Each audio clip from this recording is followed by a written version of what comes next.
જામનગરમાં વડાપ્રધાનના આગમનના પગલે પોલીસ એલર્ટ મોડમાં જોવા મળ્યા હતા। જામનગરમાં આગામી 2 મે ગુરુવારે વડાપ્રધાન જાહેર સભા સંબોધશે, જેને લઈ એડિશનલ ડીજીના અધ્યક્ષ સ્થાને સુરક્ષાને લઈ 10 આઈપીએસની હાજરીમાં બેઠક યોજાઈ હતી। જામનગરમાં ધન્વંતરી ઓડિટોરિયમ ખાતે એડિશનલ ડીજી રેન્જ આઈજીની અધ્યક્ષતામાં યોજાયેલી આયોજન બેઠકમાં ઉપસ્થિત તમામ અધિકારીઓને વડાપ્રધાનના રૂટ સહિત સભાસદનની વ્યવસ્થાનું માર્ગદર્શન અને સૂચના આપવામાં આવી હતી। આ ઉપરાંત પરસોત્તમ રૂપાલાના મુદ્દે ક્ષત્રિય સમાજ દ્વારા આંદોલન કરવામાં આવી રહ્યું છે। ક્ષત્રિય સમાજના અગ્રણીઓ દ્વારા વડાપ્રધાનના કાર્યક્રમમાં કોઈ જાતની બાધા ઊભી ન થાય તે માટે સમાજને સૂચના આપવામાં આવી છે।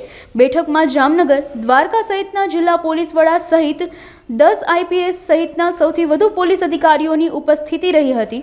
આ બેઠકમાં ઉચ્ચ અધિકારીઓએ વડાપ્રધાનના કાર્યક્રમને લગતી ઝીણામાં ઝીણી વિગતો સાથે બંદોબસ્તનો પ્લાન ઉપસ્થિતોને સમજાવ્યો હતો, તેમજ કાયદો અને વ્યવસ્થાની સ્થિતિ ચુસ્ત રીતે જળવાય તેનું ધ્યાન રાખવા કડક સૂચના આપવામાં આવી હતી।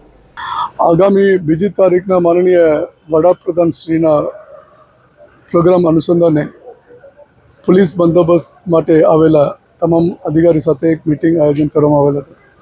એમાં બેસિક સિદ્ધાંત પોલીસ બંદોબસ્ત શું કરવાનું છે, શું નહીં કરવાનું છે એ બાબતે વિસ્તૃત ચર્ચા કરવામાં આવેલ છે અને આવતીકાલે આ અનુસંધાન રિહર્સલ પણ 2 રિહર્સલ પણ કરવામાં આવશે। તમામ પ્રકારના બંદોબસ્ત વ્યવસ્થા કરવામાં આવેલ છે અને ડિટેલ અમે શેર કરી શકીએ નહીં અહીંયા, ઠીક છે, but we will take care everything.